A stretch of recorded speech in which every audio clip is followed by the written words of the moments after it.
Okay, we've got the wheel chocks made for the bike. So we decided to move it over another 1/2 inch. We reversed this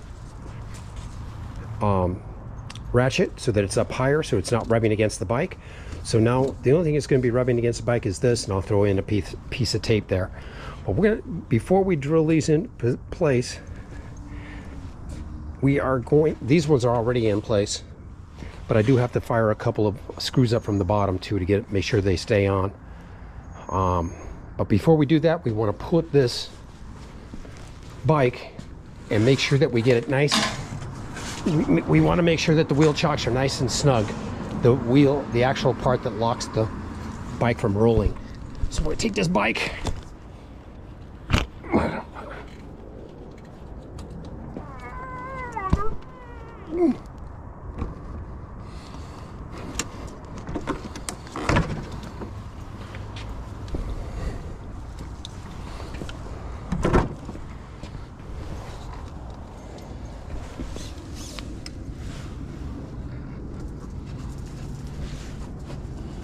I don't know what happened there. Lucky I did it.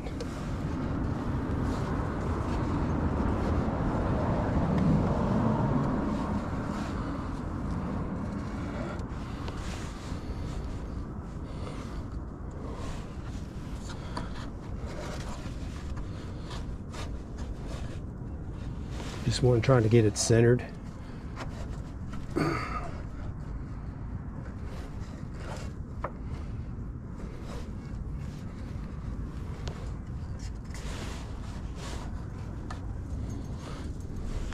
And keep in mind, these are, you can see this, it still has to go up higher. Don't worry, we'll get it up higher. I don't want anything rubbing on these bikes on a 1,500-mile trip. I want to be able to put them up here and go to sleep at night knowing that nothing is rubbing against the paint or anything. Just the way I am. Okay. Let's see here. Okay, well, probably want to slide this one down a little bit.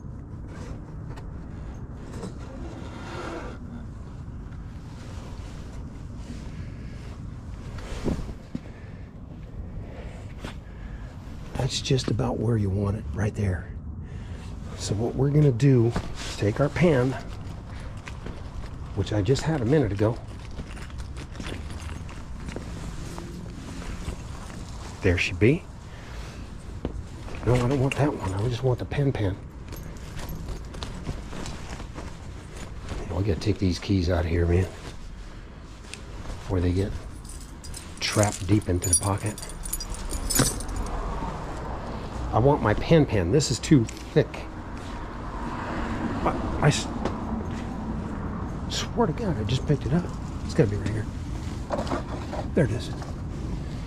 Okay, what we're gonna do, put those glasses on right there, snug, about even balanced on each side.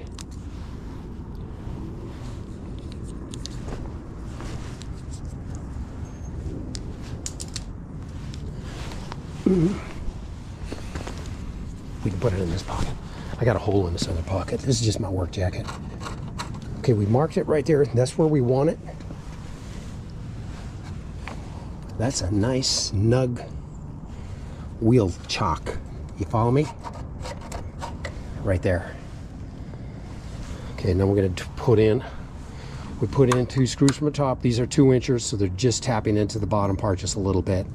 We need to fire screws up from the bottom also. We're going to put a double tap in here, and we're going to, well, maybe a single here and a double tap from the bottom. So we're going to do all that shit right now.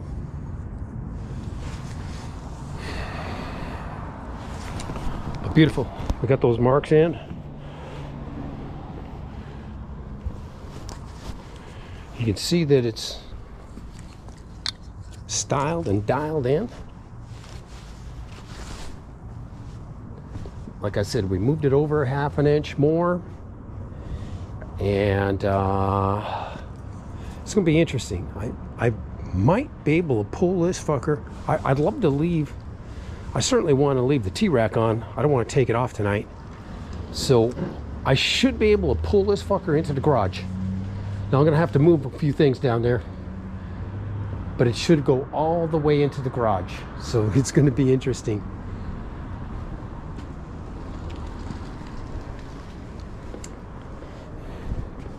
Yeah, I'm taking a couple of weeks or days. I don't know how much time I'm going to take off, but we're not going to work for a little bit. So today I'm working into the evening hours here. We got the night lights out. This is great, man. I'm enjoying the hell out of this project here. You know, being able to go on a trip and to easily throw your bike on, you know, 4 fuel cells. You need extra fuel just for this Jeep. Good news, it's getting over 8 miles to a gallon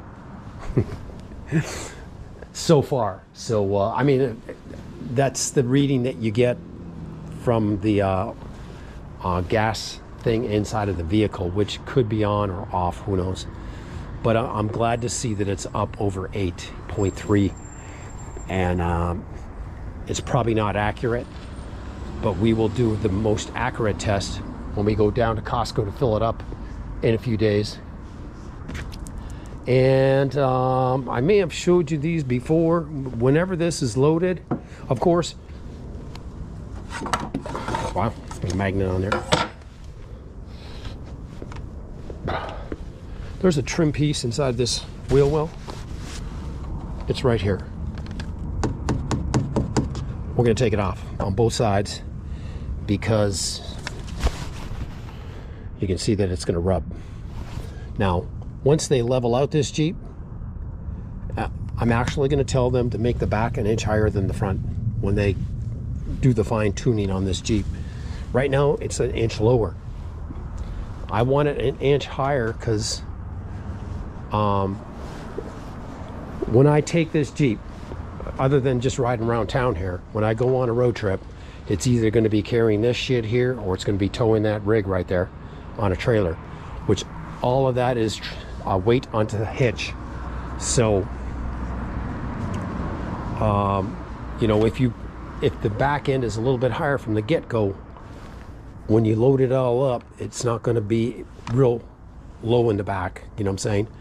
It'll probably still be lower, but we'll make it an inch higher in the back, and we'll see if that solves that little dilemma. Okay, let me have another drink of that beer. I believe I'll have another drink. Yeah, one thing about me, man, I'm slow, because I like admiring my work a lot. Oh, I do have tie downs. I do have D-rings, small D-rings, and I may put a D-ring here and a D-ring somewhere over here. I'm going to figure that out. Right here, it misses the foot peg. It misses everything. So probably a D-ring here, and right across from it, another D-ring to hold it up. So you'll have 2 straps. This strap right here, which will be on very secure, by the way. I'm going to double wrap it. It's going to be longer than this. You hook it around the dirt bike, double wrap it around this bike, and tie a really snug, tight knot, and check it every 100 miles. But you'll also have the 2. You know, I don't know if you need to have 2. I think all you really need to have is 1 D-ring just to pull it this way. But I will put 2. So we'll have a double strap on it, holding it, a double tie down strap, and we also will have a double wheel strap on each wheel. And what we do hit there is we drill a hole in the bottom of the plywood. We drill, make a notch in the plywood. You drill it a few times and then rub it out with a rasp on both sides. then run the wheel strap up. It's very tight. I should have made it 3 inches. Not a deal breaker. It's not a deal breaker. These things are movable. You know what I'm saying? You can unscrew them. You know, maybe I will make them. I think I'll take the one on the outside and move it over another 1/8 of an inch, because you do have to get a wheel strap through here. Now, it'll be setting there before you set the bike in, no doubt about that. But you want to have it free flowing too. You don't want to have it pinched between the tire and the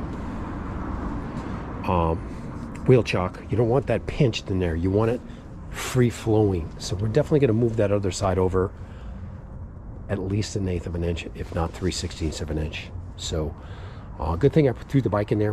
We're going to do that for sure. So, and this is made for this bike with the 3-inch wide tires. You know, you can always move these stirrups and this for another bike size. You know what I'm saying? If you want to put the fat bike there, I got the fat bike on the inside because it's heavier. This one's lighter. So I'm glad I took a minute to think about that.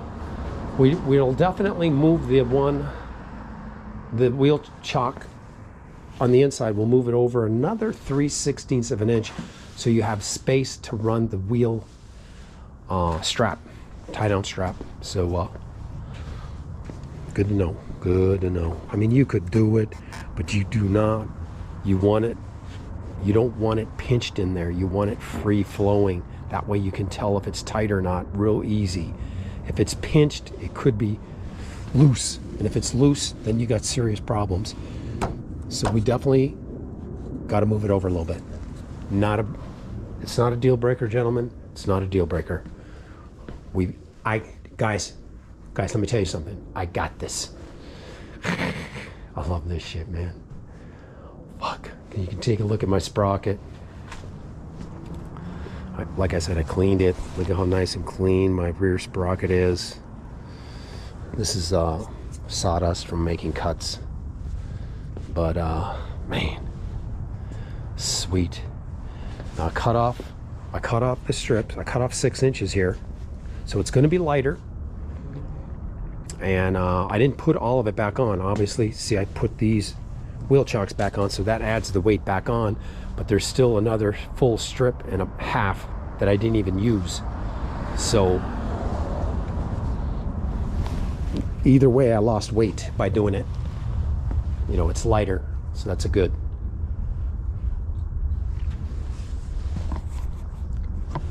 Just double check, make sure everything's a go here. Yeah, see, you can see this. I moved this ratchet up so it's not touching the bike, and I actually moved the bike over another 1/2 inch. So, because I had the room. Oh man, that's so fucking tit. That's so titty. Okay, guys, let's see what we got here. All right, we're gonna shut you down. I'm gonna do the screwing. I'm gonna screw up from the bottom. I'm gonna move that wheel chock over a little bit, 3/16 of an inch, like I told you, and we're gonna go from there. Maybe even a quarter.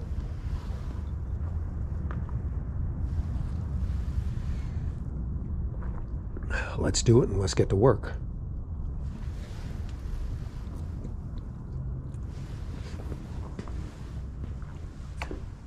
Man, I can't drink beer fast. When I drink beer,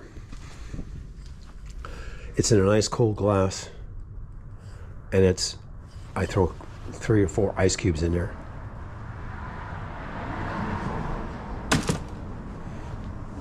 Anyways, we're gonna throw this out. It's trash day tomorrow, so we want to get this out. You guys getting hungry? These dogs want to eat. And if I'm not careful, they're gonna chew my arm right off its tenderloin.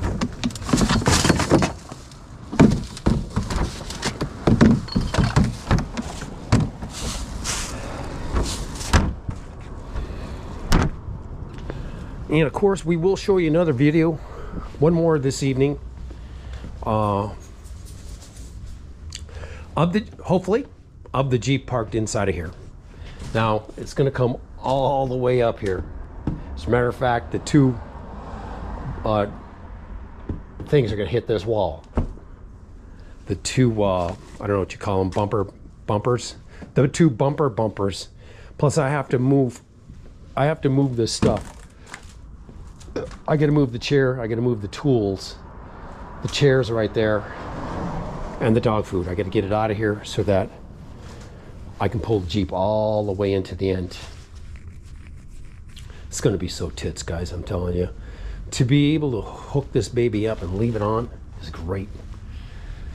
All right, man. I'm gonna shut you down.